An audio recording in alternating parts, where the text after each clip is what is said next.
Olá pessoal, tudo bem com vocês? Eis-me aqui de volta, Amanda Anderman, a guia de vocês pelas maravilhas da cidade maravilhosa, também conhecida como Rio de Janeiro. E neste vídeo, como vocês já devem ter adivinhado pelo título, vou falar sobre ele, que é conhecido mundialmente como um dos maiores empreendedores que a história já conheceu, o nosso conhecidíssimo Barão de Mauá. E embora este não foi o único título nobiliário que ele recebeu, e vou falar sobre isso também neste vídeo. Mas antes de ir para o tema do vídeo, devo lembrá-los que estou oferecendo tours a pé, por enquanto, pela cidade do Rio de Janeiro, e todos eles estão descritinhos no meu site, cujo link, por sua vez, estará na descrição desse vídeo, assim como no primeiro comentário fixado. Então é só vocês irem lá, clicarem no link, me mandarem mensagem de texto via WhatsApp, isso é muito importante, fazerem suas reservas e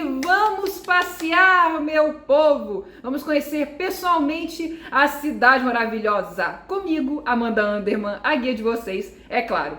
Então agora, sem mais delongas, vamos para o tema do vídeo. Nosso caríssimo Irineu Evangelista de Souza nasceu em Arroio Grande em 1813, portanto, ainda no período imperial, e foi comerciante, armador, industrial e banqueiro. Mas como que tudo isso começou? Aos 27 anos, estava ele em London, England, quando ele teve os primeiros contatos com as grandes mudanças que estavam acontecendo lá, por causa de uma também muito conhecida Revolução Industrial, cujos melhoramentos foram possibilitados principalmente pelo uso da energia a vapor.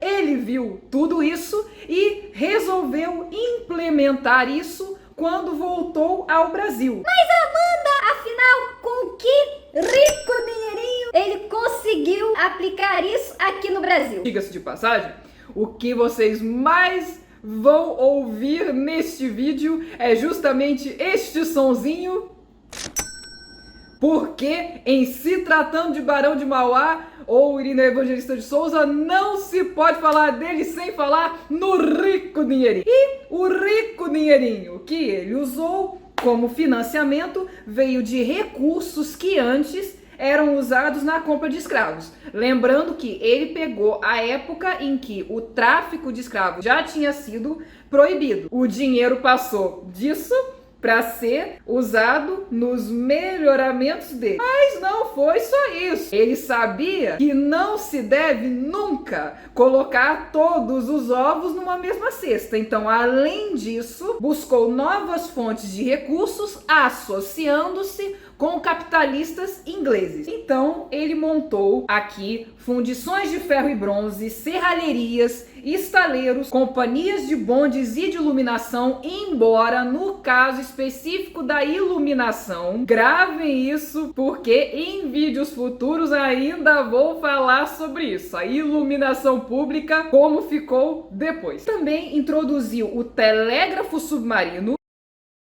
Não sei se era a 20 mil léguas submarinas, mas enfim, era submarino. Criou o Banco Mauá MacGregor e Companhia, que tinha filiais na Inglaterra, na França, nos Estados Unidos, na Argentina e no Uruguai, além, é claro, de ferrovias, no plural. É um sujeito que não parava, vamos combinar. Talvez o mais curioso seja que ele foi responsável pela ressurreição do Banco do Brasil.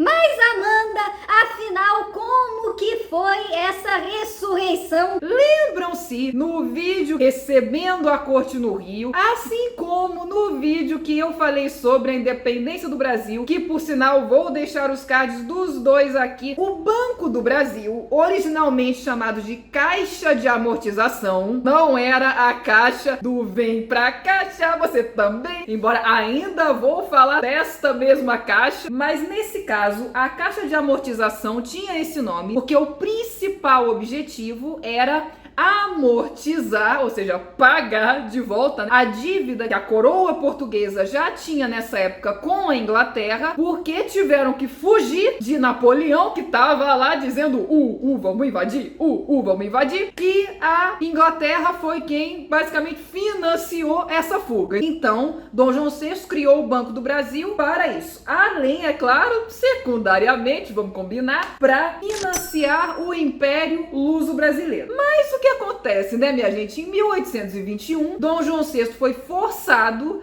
pelas cortes de Portugal a voltar para Portugal, e aí o danadinho rapou todo o dinheiro praticamente do Banco do Brasil e levou com ele para Portugal. O resultado que aconteceu com o Banco do Brasil? Morreu. Porque o que é um banco sem dinheiro? É a mesma coisa que um açougue sem carne, uma padaria sem pão. Surpresa nenhuma, o banco foi liquidado 8 anos depois de 1821. Mesmo assim, em 1833, a regência chegou a aprovar uma lei prevendo a criação de um banco nacional. Mas, minha gente, como eu disse, não adianta nada prever lei criando banco se você não tem o que para isso? Adivinharam? O rico dinheirinho precisa então de investidores, mas os mesmos estavam traumatizados, vejam vocês, com o que houve na primeira experiência, então se recusaram a apostar no projeto. Aí não saiu do papel.